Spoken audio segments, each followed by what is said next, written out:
Hello, and welcome to Bookdator Library.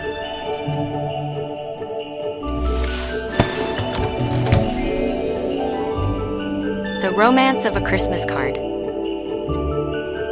If you are new to our channel, we recommend you to read from the first chapter in this playlist. Chapter 6. On the afternoon before Christmas of that year, the North Station in Boston was filled with hurrying throngs on the way home for the holidays. Everybody looked tired and excited, but most of them had happy faces, and men and women alike had as many bundles as they could carry. Bundles and boxes quite unlike the brown paper ones with which commuters are laden on ordinary days. These were white packages, beribboned and beflowered and behollered and bemistletoed, to be gently carried and protected from crushing. The train was filled to overflowing, and many stood in the aisles until Latham Junction was reached and the overflow alighted to change cars for Greentown and Way stations. Among the crowd were two men with suitcases who hurried into the Way train and, entering the smoking car from opposite ends, met in the middle of the aisle, dropped their encumbrances, stretched out a hand and ejaculated in the same breath, "Dick Larrabee, upon my word. Dave Gilman, by all that's great, here, let's turn over a seat for our baggage and sit together. Going home, I suppose." The men had not met for some years, but each knew something of the other's circumstances and hoped that the other didn't know too much. They scanned each other's faces, Dick thinking that David looked pinched and pale, David half-heartedly registering the quick impression that Dick was prosperous. "Yes," David answered, "I'm going home for a couple of days. It's such a confounded journey to that one-horse village that a businessman can't get there but once in a generation." "Awful hole," confirmed Dick. "Simply awful hole. I didn't get it out of my system for years." "Married?" asked David. "No, rather think I'm not the marrying kind, though the fact is I've had no time for love affairs, too busy. Let's see, you have a child, haven't you?" "Yes, Letty has seen to all that business for me since my wife died." Wild horses couldn't have dragged the information from him that the child was twins, and Dick didn't need it anyway, for he had heard the news the morning he left Beulah. "Wonder if there have been many changes in the village?" "Don't know. There never used to be. Mrs. Popham has been ailing for years, she couldn't die, and Deacon Todd wouldn't." Dick's old animosities still lingered faintly in his memory, though his laughing voice and the twinkle in his eyes showed plainly that no bitterness was left. "How's business with you, David?" "Only so. I've had the devil's own luck lately. Can't get anything that suits me or that pays a decent income. I formed a new connection the other day, but I can't say yet what there is in it. I'm just out of hospital, operation. They cut out the wrong thing first, I believe, sewed me up absent-mindedly, then remembered it was the other thing, and did it over again. At any rate, that's the only way I can account for their mewing me up there for 2 months. Well, that is hard luck. I'm sorry, old boy. Things didn't begin to go my way either till within the last few months. I've always made a fair living and saved a little money, but never gained any real headway. Now I've got a first-rate start and the future looks pretty favorable, and best of all, pretty safe. No trouble at home calls you back to Beulah? I hope Letty is all right." Dick cast an anxious side glance at David, though he spoke carelessly. "Oh, no. Everything's serene, so far as I know. I'm a poor correspondent, especially when I've no good news to tell, and anyway, the mere sight of a pen ties my tongue. I'm just running down to surprise Letty." Dick looked at David again. He began to think he didn't like him. He used to, when they were boys, but when he brought that unaccountable wife home and foisted her and her babies on Letty, he rather turned against him. David was younger than himself, 4 or 5 years younger, but he looked as if he hadn't grown up. Surely his boyhood chum hadn't used to be so pale and thin-chested or his mouth so ladylike and pretty. A good face, though, straight and clean, with honest eyes and a likable smile. Lack of will, perhaps, or a persistent run of ill luck.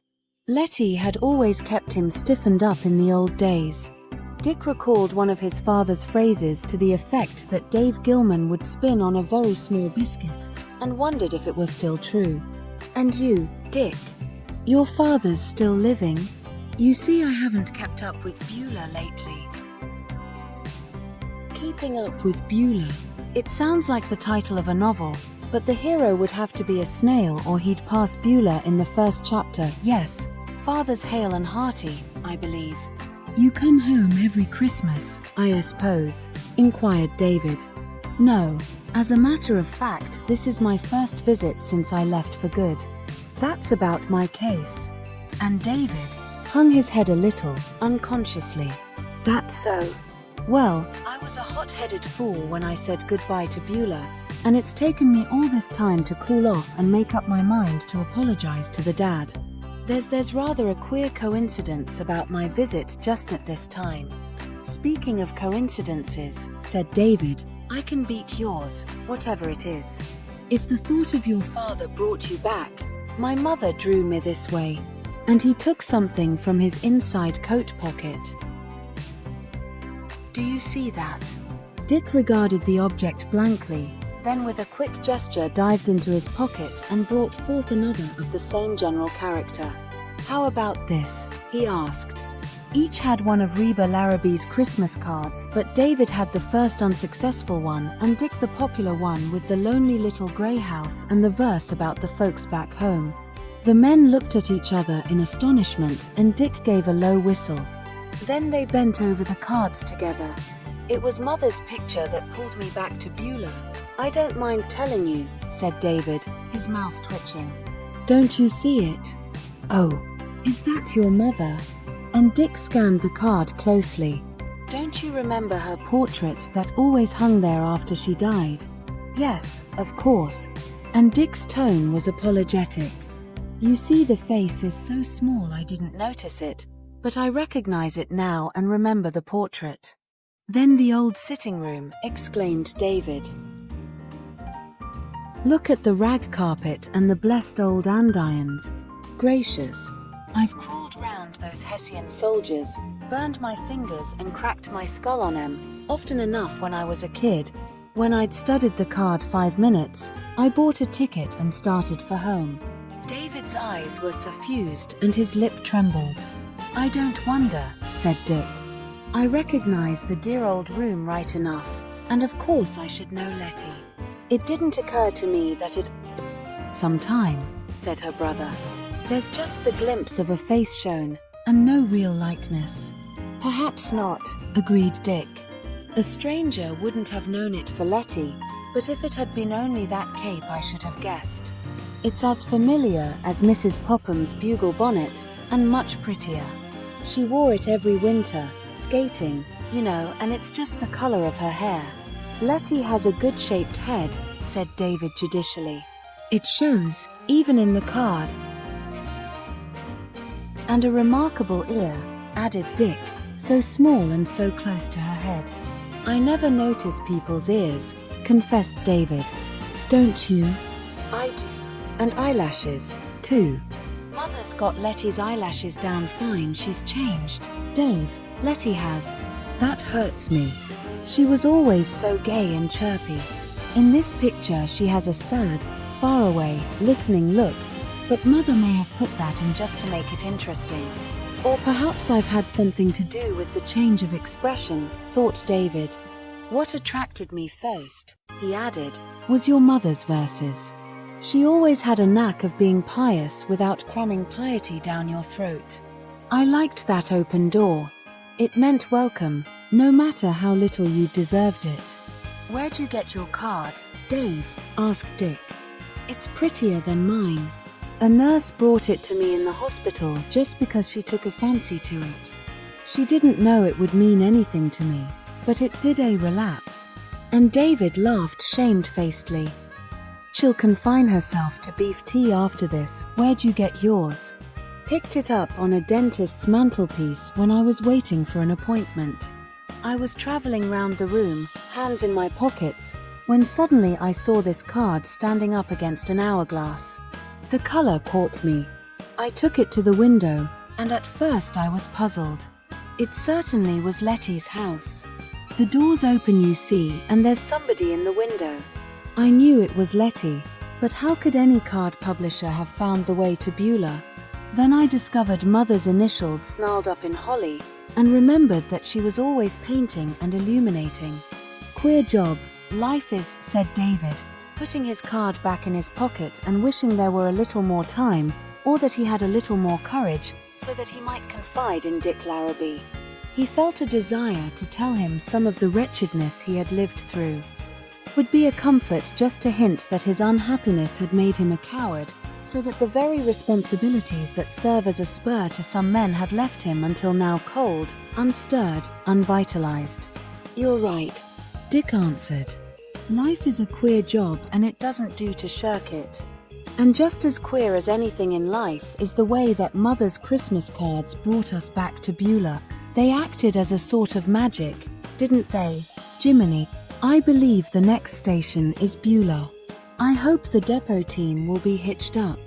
Yes, here we are. 7 o'clock and the train only 35 minutes late. It always made a point of that on holidays. Never mind. And Dick's tone was as gay as David's was sober. The beanpot will have gone back to the cellarway and the donuts to the crock, but the folks back home will get 'em out for us, and a mince pie, too, and a cut of sage cheese. There won't be any folks back home. We're so late, I'm thinking. There's always a Christmas Eve festival at the church. You know, they never change in Beulah. Then, by George, they can have me for Santa Claus, said Dick as they stepped out on the platform. Why, it doesn't seem cold at all. Yet look at the ice on the river. What skating, and what a moon.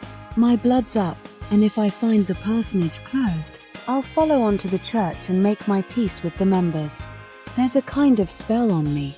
For the first time in years, I feel as though I could shake hands with Deacon Todd. Well, Merry Christmas to you. Dick, I'm going to walk. Good gracious. Have you come to spend the winter? For various bags and parcels were being flung out on the platform with that indifference and irresponsibility that bespeak the touch of the seasoned baggage handler. You didn't suppose I was coming back to Beulah empty-handed on Christmas Eve, did you? If I'm in time for the tree, I'm going to give those blue-nosed, frostbitten little youngsters something to remember. Jump in, Dave, and ride as far as the turn of the road. In a few minutes, the tottering old signboard that marked the way to Beulah Center hove in sight, and David jumped from the sleigh to take his homeward path. Merry Christmas again, Dick, he waved. Same to you, Dave. I'll come myself to say it to Letty the first minute I see smoke coming from your chimney tomorrow morning. Tell her you met me, will you, and that my visit is partly for her, only that father had to have his turn first. She'll know why. Tell her Mother's card had Christmas magic in it. Tell her the rest yourself, will you, Dick? And Dave broke into a run down the hill road that led to Letty. I will, indeed, breathed Dick into his muffler. Thanks for tuning in to the Bookdator Library. If you enjoyed this audiobook, don't forget to give it a thumbs up and share it with fellow book lovers. And hit that subscribe button and ring the bell. Ho, ho, ho, ho!